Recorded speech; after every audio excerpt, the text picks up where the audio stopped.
Thank you all for joining today. At this point, I normally say it's lovely to see people, but I can see your name, so it's lovely to see all your names joining. Today we are running a leadership event for Future Faces with the wonderful Henrietta Brealey, who's the CEO now of the Greater Birmingham Chambers of Commerce. Before I introduce Henrietta fully, want to raise some future events dates for those who may not already have them. So if you've got a pen and paper close by, we have next Wednesday a Meet the Young Professionals event, where we'll have some committee members and some of the Future Faces representatives to talk about who we are, what we do. So feel free to book onto that and come along. We have a networking event on the 8th of July. Which is, as it sounds, mixture of networking and walking, seeing some of the city centre changes. Obviously aware that some people who may be used to work in the city centre and haven't been in for a while, things have changed a lot. I'm lucky to live close by, so I've seen a lot of it changing, but particularly Paradise Circus, things are changing so quickly, so that'll be a really good event to come along to. We obviously have the Future Faces Awards coming up. Now, every year, everybody leaves their applications to the last minute, but it would be nice to get some in before the last minute this year. So don't miss the deadline. It's the 9th of July. And the application forms are all online. It's also in the newsletters that are coming out and all over social media. So do apply, don't miss out. And if you're not applying for the awards, question why not. If you are applying, or whether you are or not, do book online, because you'll be able to watch it online on the night to cheer on the fabulous young professionals across the region. On the 20th of July, we have the next session for the Aston MBA, which is pitching and presentation skills, which I'm particularly looking forward to. Should be a really good session. So again, that's another one to just book onto on the website. Whether you've attended the other MBA session events or not, you can join on that one. And Jess from the Chamber team is kindly putting all these links in the chat box as we speak to book onto. So before anything else, I'm just going to, I'm delighted to announce that we've got Henrietta with us today as the CEO of the Greater Birmingham Chambers of Commerce. She is the youngest CEO in the history. I think it's a 208-year history. And obviously a young professional herself, so really, really grateful for her being here today. Before becoming CEO, Henrietta was Director of Policy and Strategic Relationships, and a fabulous source of knowledge on what seemed like pretty much everything, especially COVID and Brexit. So she's a great inspiration to us all, but she's here to share some of her career journey and learnings and advice with us today. So if anyone has any questions, feel free to put them in the Q&A box as we go. And with that, I'll hand over to you, Henrietta. Fantastic, thank you, Jackie. So I'm going to start with a little bit of audience participation, always risky, but I'm really keen to hear from yourselves, those who've tuned into this call, you know, where you are on your leadership journey and your aspirations. So if you can just use the chat box, just let me know where you are. Are you an aspiring leader in your industry and organisation? Is that something you're looking to develop into in your career? Are you already a leader in your organisation? Or is sort of leadership something that you look at and go, no, I'm good, don't really want to be part of that? So if you can just drop in the chat box, where are you guys at? And I'll give you a few seconds to do that. As I say, this is always risky. You never know if someone's listening on an iPhone as they're out and about walking, or if they're at their desk and able to comment. Brilliant. We have lots of aspiring leaders today. Fantastic. Yeah. Brilliant. Right. Well, every career journey is obviously very, very different. So what I'm going to do today is not give you a blueprint, not give you where this is exactly what you need to do in order to become a leader. But what I will do is take you through my career journey, how I got to where I am, some of the sort of challenges and enablers that I've found along the way, and then just end on a sort of few reflections and observations from my time as chief executive, 12 weeks in as it is. And hopefully for all of you aspiring leaders, and it is universally aspiring leaders, excellent. I hope there'll be one or two takeaways for each of you that you might think, oh, that was useful, oh, that's quite interesting. So, my career journey so far. Probably won't surprise any of you to know that I didn't grow up thinking that one day I'd be chief executive of the Chamber of Commerce. You know, I wasn't in primary school going, one day I will be. But what I actually wanted to be was an actress. I was really shy growing up, like really terribly shy, and I'll come back to that later. And acting was one of the few things that sort of made me feel comfortable and like I had a voice, gave me a bit of confidence. But unfortunately, what I had in terms of enthusiasm and passion for acting, I definitely lacked talent. So by the time I got to university, I was a bit aspirationally lost. You know, I was studying English literature, really enjoying that. Didn't really want to be an English teacher, which was the sort of usual assumption when you tell people you're studying English literature. But didn't really know what I wanted to do. So one day I got an email from my department about something called the Uprising Leadership Programme, run by an independent charity, not part of the university, but they were just picking around the applications were open for this leadership programme. And I looked at it, thought, oh, that looks quite interesting. Probably won't get on, but I'll wing in an application and see what happens. That's another theme I'll come back to later. And I did. I got onto this fantastic programme. And what it was a leadership programme throwing together 50 young potential leaders, very diverse backgrounds, teach them how to understand and access power, but for the good of communities. It was all about social action and how you can empower yourself as an individual to drive positive change for your communities. And it was absolutely brilliant. And through that, I got introduced to this whole world of policy and campaigning that I just had no idea about. And decided this was something I really liked. This was something I felt really passionate about and wanted to go into a career in. Off the back of that, I then got introduced to an Uprising mentor, Mark Reeves, who's now editor-in-chief of the Midlands Reach PLC, but at the time was running a public affairs agency. And he was brilliant with lots of mentoring catch-ups where he'd chat through career opportunities, you know, how to sort of tailor your CV to careers and that sort of thing. And after a couple of sessions, he went, right, well, what you really need now is some experience. So I'm going to reach out to my contacts and see who can, you know, either grab a coffee, give you a couple of days work experience, maybe even an internship, see what happens. As luck would have it, the old director of policy at the chamber, fantastic lady called Katie Teasdale, was looking for some support, and she reached back out, said send her my way, and it ended up being a part-time intern in between my other part-time jobs over the summer back in about 2012 on £10 a day as a part-time intern in policy, and I just loved it. It was absolutely fascinating. I'd never really come across chambers of commerce, but there's nothing like it for the sort of variety of businesses you meet, conversations you'll have on absolutely everything from sort of skills to supply chains through to sort of local road developments and beyond. There is nothing like it for the sort of variety of types of people, businesses, organisations that you come across. So I got hooked pretty quickly and really enjoyed it. But my internship was coming to an end. I was applying for grad jobs and getting absolutely nowhere because it turns out my maths is terrible and I wasn't getting past any of those initial screening tests. So again, I was starting to think, well, do I actually want to do this? You know, is this something that I could do for life, you know, go into a career in policy? And I really thought it was. And as it happened, my manager was able to offer me a job as a policy advisor. So I stayed at the chamber, worked a couple of years as a policy advisor. Then Katie left to work for the National Housing Federation, and I, instead of recruiting a new director of policy, they split her role between myself and a colleague. So I'd ended up at sort of 23, reporting to the chief executive as a policy and patron advisor, which was brilliant for that exposure to senior level contacts. Kind of meant I'd gone as far as I could go. You know, there was nowhere really to step up then when you're reporting to the chief executive and there's no room for progression. So after a while, I was starting to think, what do I do next? And as it happened, Katie got in touch to say there is a maternity cover role in external affairs for the West Midlands, going for the National Housing Federation.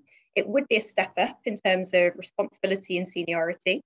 But, you know, would you be interested in giving it a go, winging in an application? She had nothing to do with the recruitment process, just thought it might be something I'd be interested in applying for. As I say, a recurring theme, I thought, yeah, why not?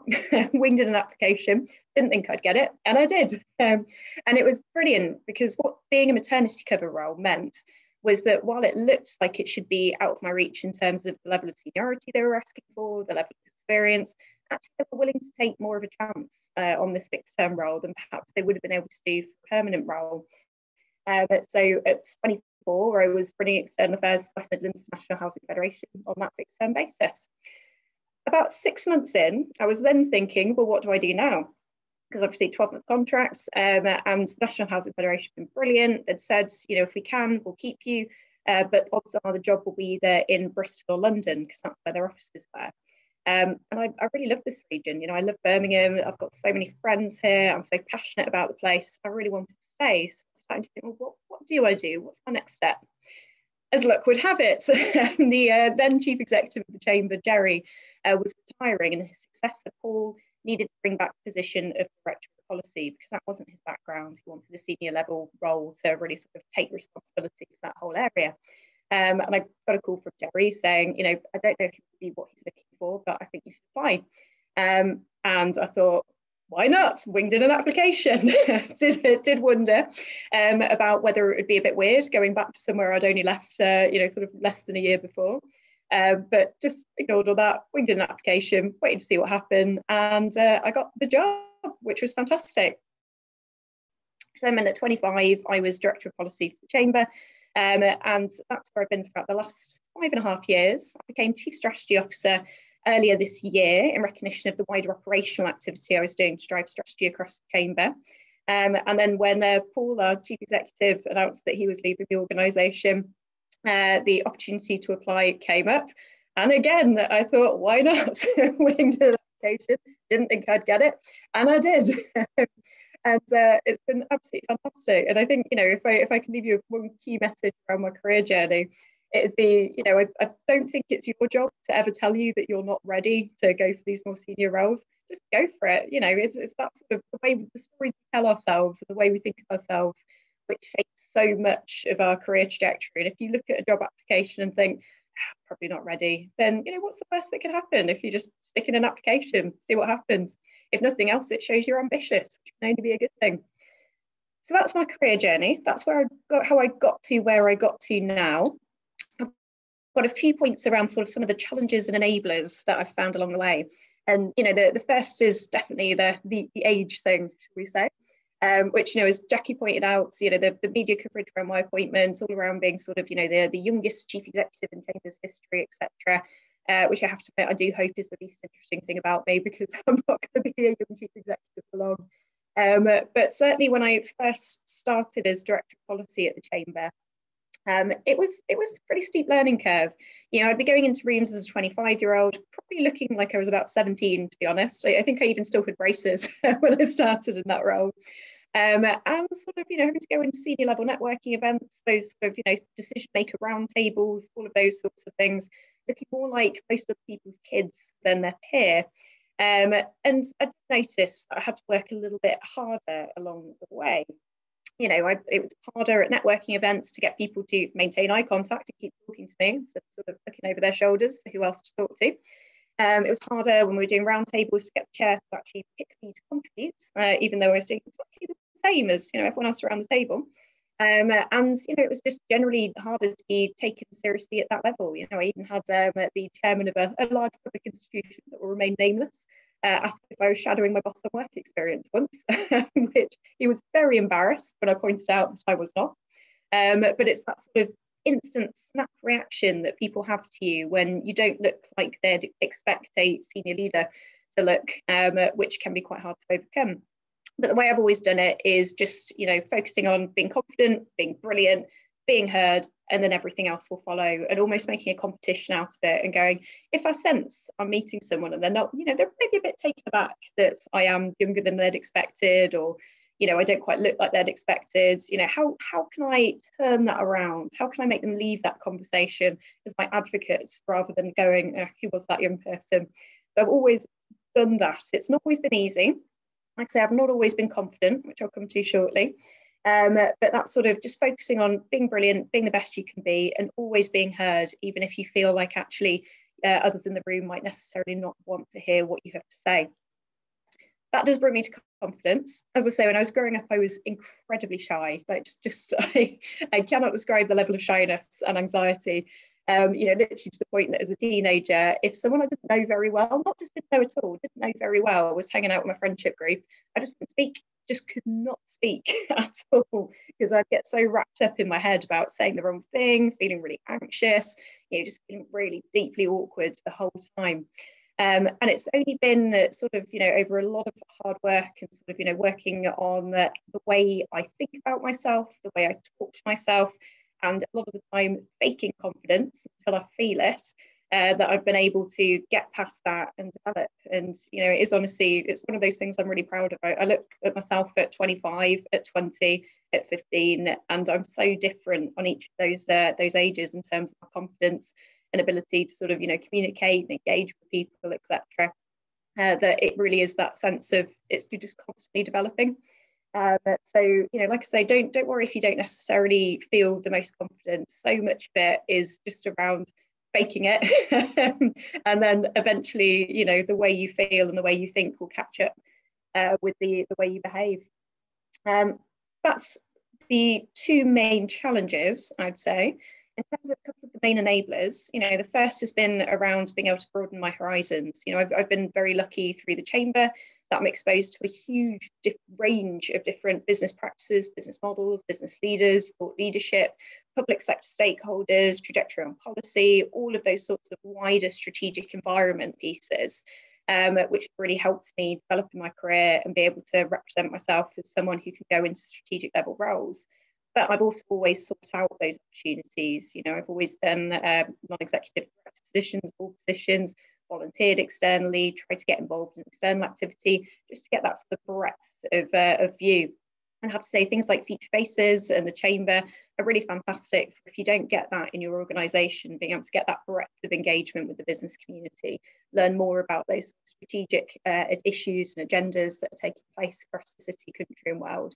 Actually getting involved in external networks is a great way to build that knowledge, build those networks, that understanding. And the other has been around finding my advocates. You know, I mentioned quite a few different people who have just reached out at various points through my career and gone, hey, what about this? What do you think about that? They've never been involved in the hiring process for the roles that I've got, but having their support and having their advocacy makes all the difference, both in terms of my confidence and then also in terms of when people who are looking to hire me go, you know, why do you recommend them? Being able to put in a few good words. So finding your advocates is really important. I did my advocates because I've always shown that I work incredibly hard. I'm always looking to improve. You know, I've always delivered on what I've promised and kept in touch as well after people have left organisations. But if that's not easy to find in your organisation, you know, if you can't find individuals in your organisation who are your advocates, it's always worth looking for mentors and, you know, looking for mentors either formally through sort of formal programmes or just externally, reaching out to people and saying, hey, you know, you're in a sector or a position that I'd be really interested to be in one day. Would you be up for grabbing a coffee? Let's have a chat. Building those connections with people who can then act as advocates for you, either in your business or in your industry, because it does make a difference. Yeah, and those are the key things. I think I'll probably stop there because I've talked at great length. But if anyone has any questions, I'd be more than happy to answer absolutely everything. So we've had a couple of questions come in, and that's been fabulous guidance so far. I totally resonate with the being shy growing up, because when I was little, I was given an advent calendar by a neighbour, and I was too shy to say thank you. My mum made me give it back, which I gladly did because I didn't want to say thank you. So definitely resonate there, but it's fascinating to know how you've developed. And I've only known you personally a few years, but you've definitely developed in confidence since then as well, which has been lovely to see. We've had a question from Young come through about imposter syndrome. And as much as I feel this a lot myself sometimes, as Future Faces president, it's something which I feel like it's almost, the phrase itself gives people a reason as to why they then don't have the confidence to go for things. And I really loved your phrase that it's not your job to tell you you're not good enough for something, and the whole why not approach. But for people who feel like they do have imposter syndrome, or they have feelings where they think, well, I'll try the why not, but if I get offered it, what then? What would be your biggest piece of advice for those people? Well, definitely have experienced imposter syndrome at just about every step of the way. I think it's impossible not to. If you're anyone who has sort of an ounce of self-reflection will feel this at some point. It's okay. It's part of your development. If you're going into a new role or a new opportunity, you're not going to be perfect. There will be things to learn, and that's absolutely fine. I think the first thing is being kind to yourself. You know, like I mentioned, when I was growing up, I used to have a lot of anxiety. So I've got over the years quite good at spotting when I'm going into those sorts of thought processes, you know, going into the sort of, oh, you know, you're going to let everyone down, you're going to fail, why are you doing this, etc., and catching it and going, hang on, where's your evidence?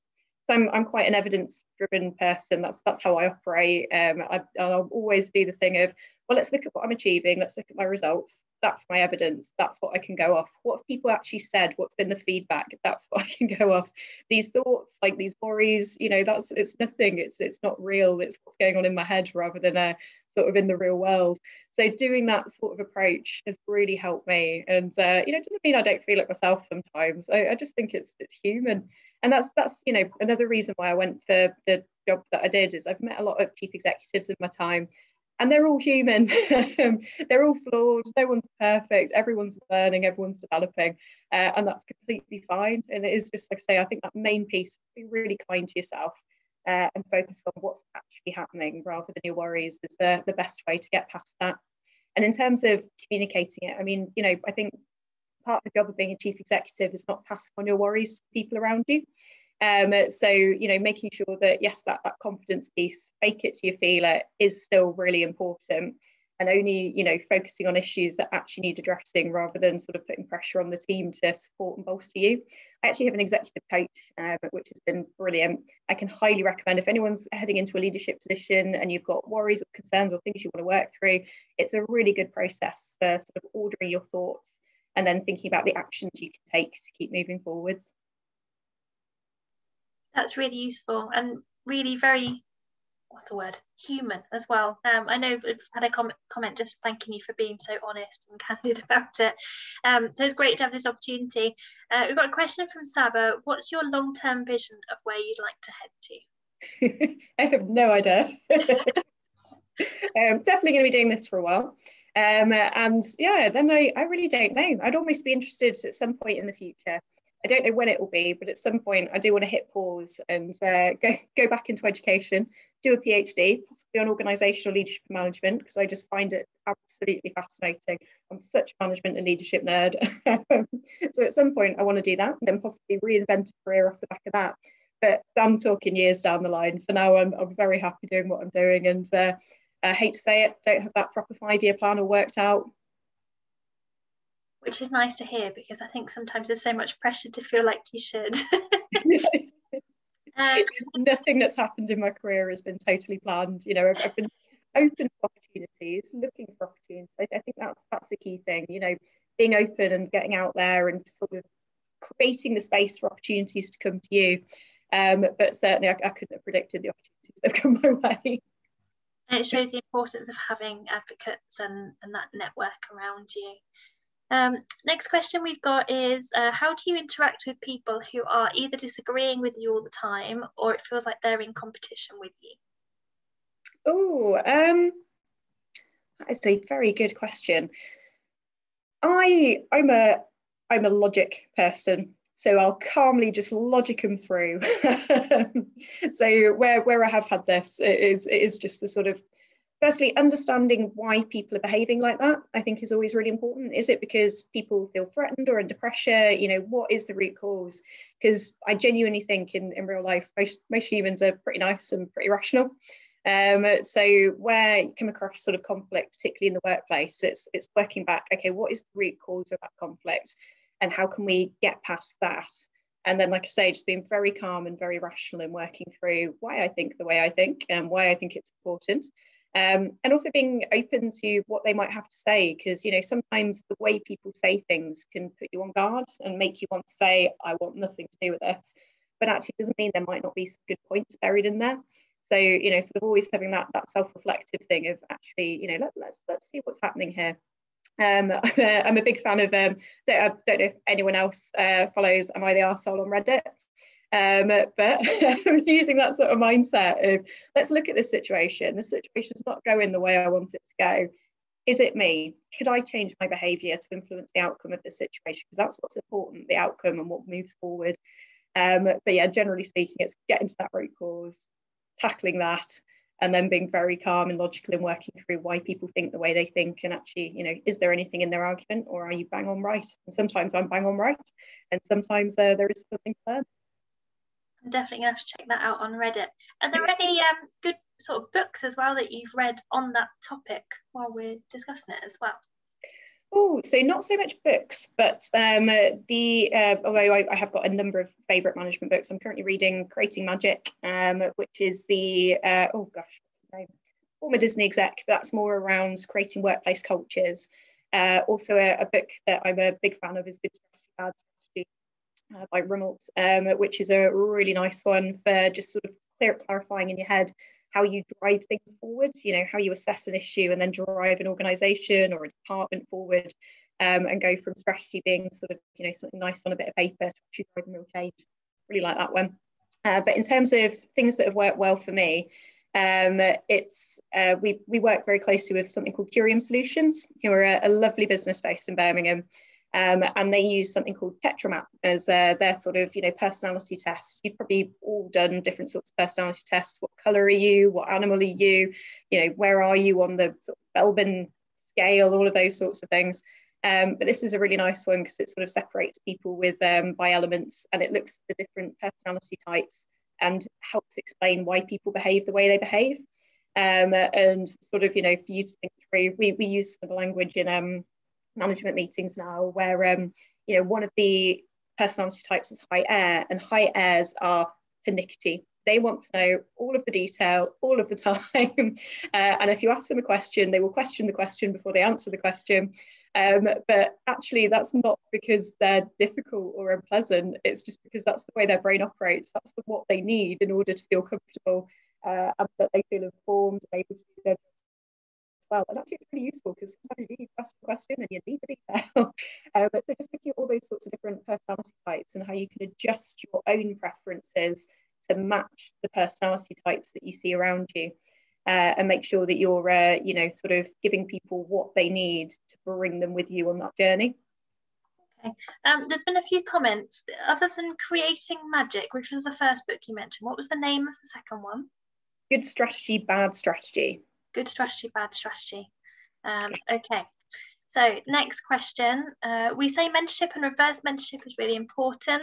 Could you describe the background of your mentors and advocates and how their backgrounds may have supported or driven you to where you are?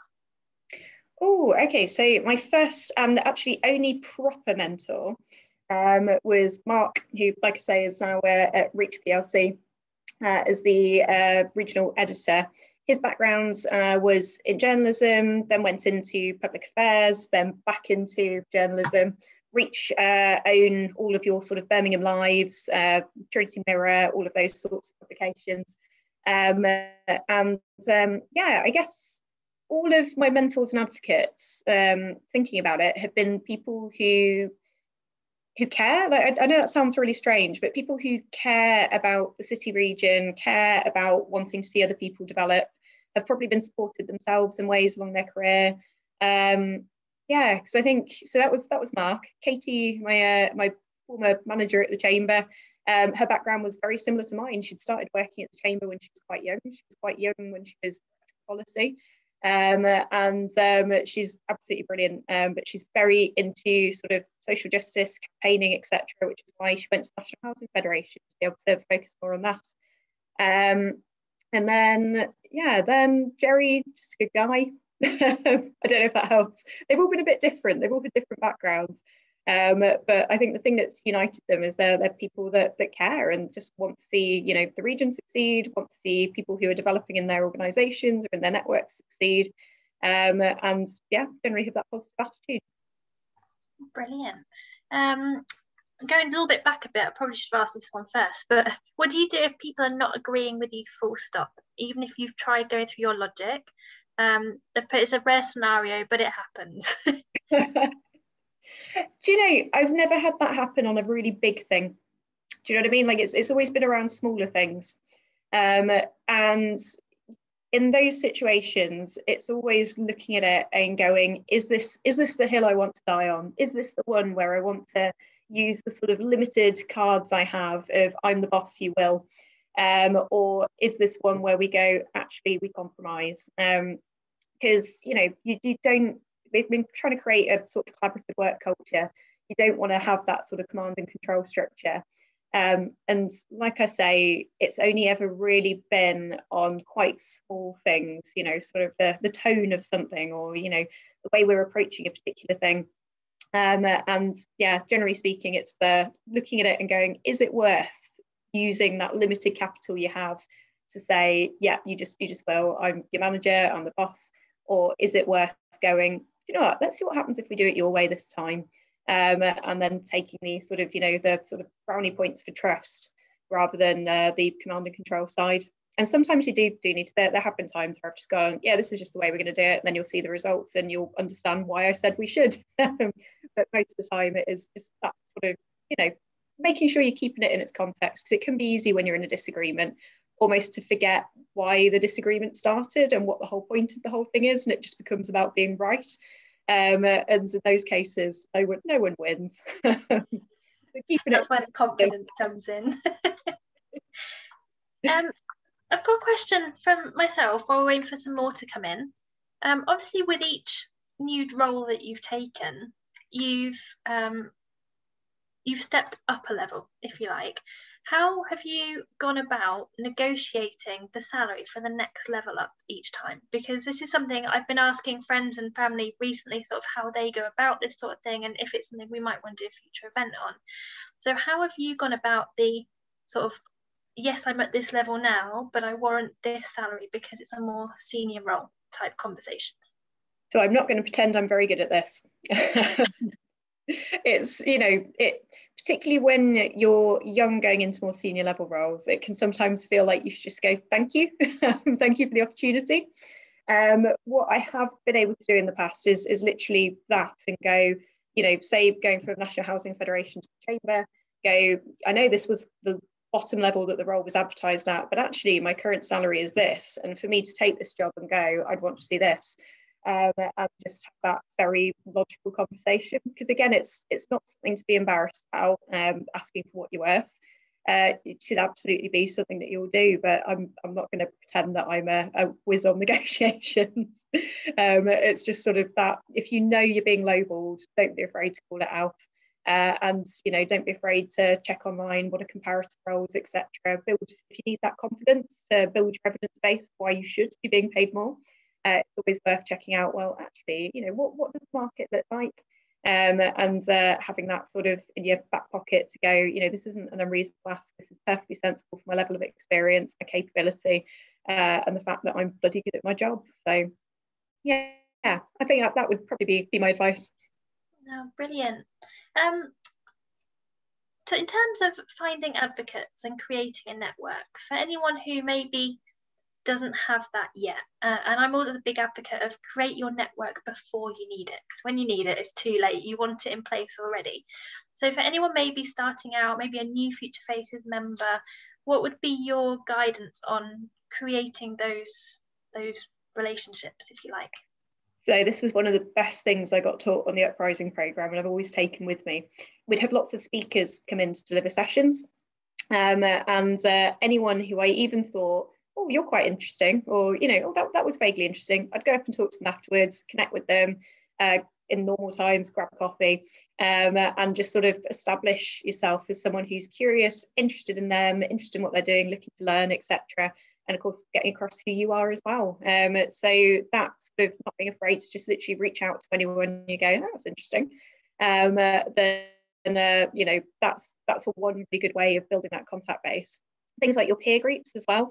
I just have such a lovely group of friends from all sorts of different backgrounds, different organisations, different industries, etc. Some of that's come through university, Uprising, some of it's come through the Chamber. But keeping in touch, keeping in touch with that network, and checking in on people every now and then, so you can maintain those relationships over time, is just wonderful. I've got in a couple of weeks' time, over the course of the same week, I'm actually going for dinner with the former chief executive of the Chamber, and drinks from a former manager, just as part of that keeping in touch. So just lovely people. It's just nice to catch up. So that's sort of that ongoing building your network, maintaining your network, and just remembering to thank people as well when they've helped you out. I'm so grateful for all of the opportunities that have been put my way and the advocacy I've seen from people in the past, that whenever I'm doing something like this, I'll call them out, I'll say thank you, because it really does make such a big difference. So yeah, I think there's those pieces, and like I say, things like Future Faces are really good for this, because you meet so many people who you may not meet through sort of the workplace environment. And even while things are digital, you can reach out to people through the chat, or on that digital networking events on LinkedIn, etc., and start building connections and networks that way, although it is much easier in person, I will admit. So networking, key one to look out for. But yeah, I think that just sort of not being afraid to reach out, have a conversation, ask if you can grab a coffee. That's brilliant. There's still no more questions coming in, so if anyone's got anything at all, whether you think Henrietta will answer it or not, by all means stick it in the Q&A. I'm not sure if there's anything else I've got coming up immediately. What I did like in the intro actually about uprising was how you mentioned it talking about understanding and accessing power. And I wondered if you could expand a little bit on how the word power is not more important than leadership, but how the two come together in that sense, because I've never heard it described that way.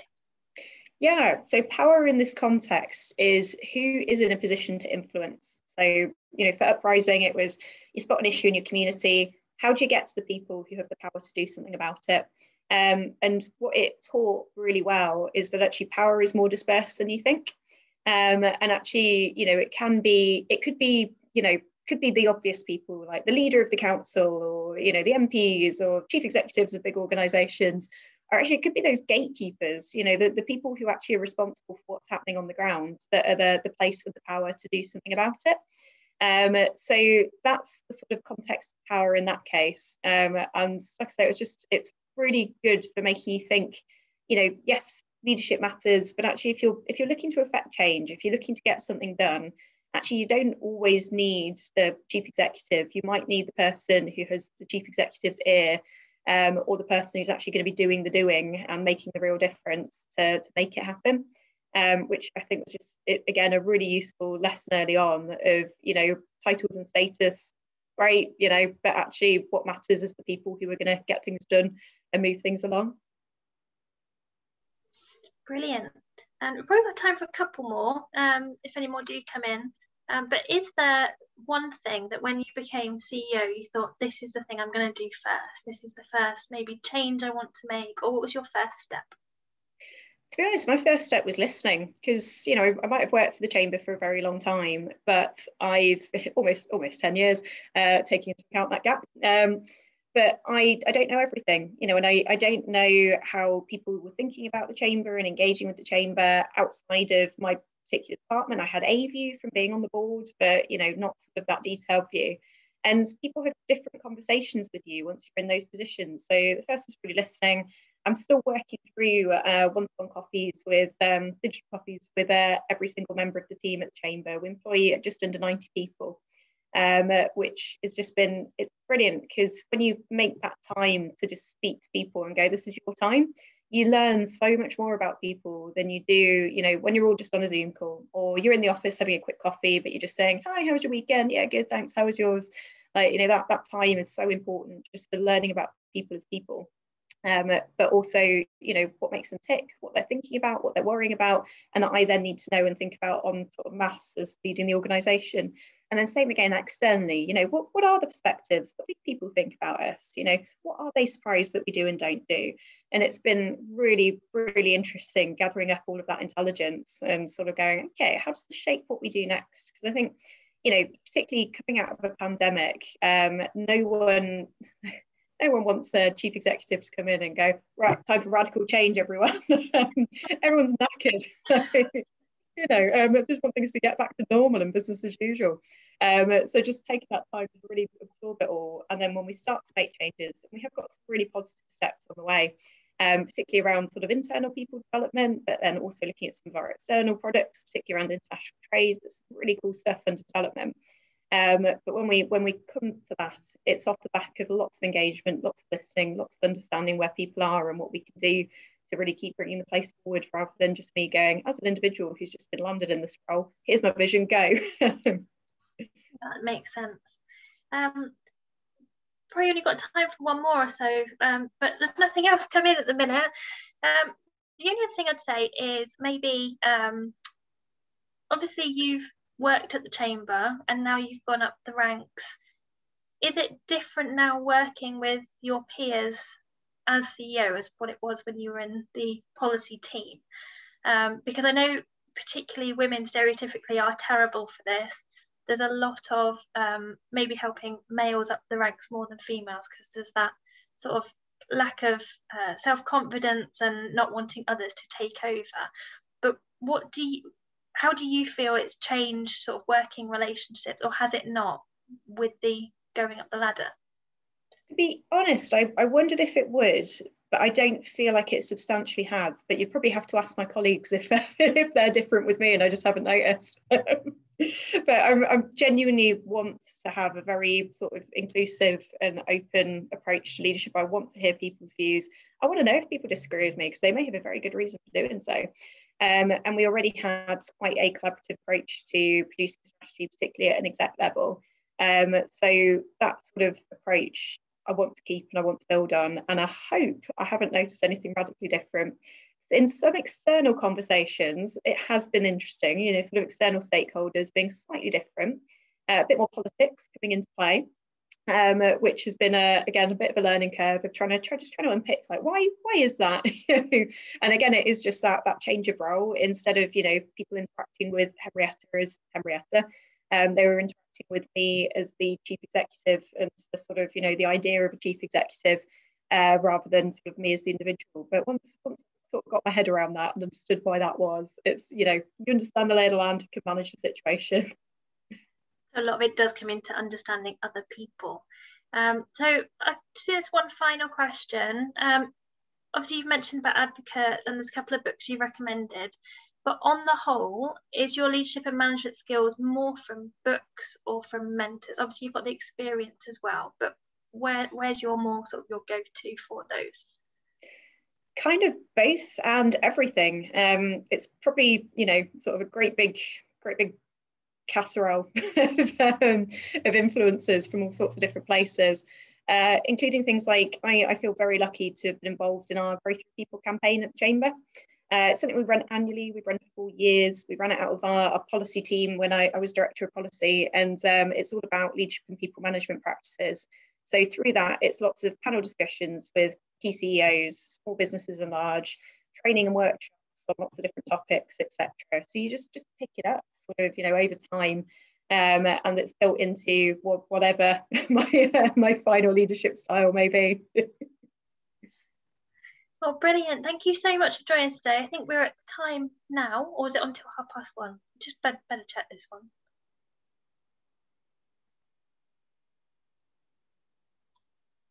Oh, I think we've hit time. Thank you so much, everyone, for joining today. Words are failing me since working from home. The recording of today will be online shortly, probably by tomorrow. The Chamber team will put it on, and there'll be a link sent out to the recording as well if you want to watch it back, and it'll be sent out to those who didn't make it as well. Hopefully that was really, really useful. I know I've got a lot of takeaways from that. So final parting words, I think, would probably be something along the lines of, you're not the one who should be telling yourself you're not good enough. And thank you, Henrietta, for sharing your story and advice with us today. Thank you very much for having me along.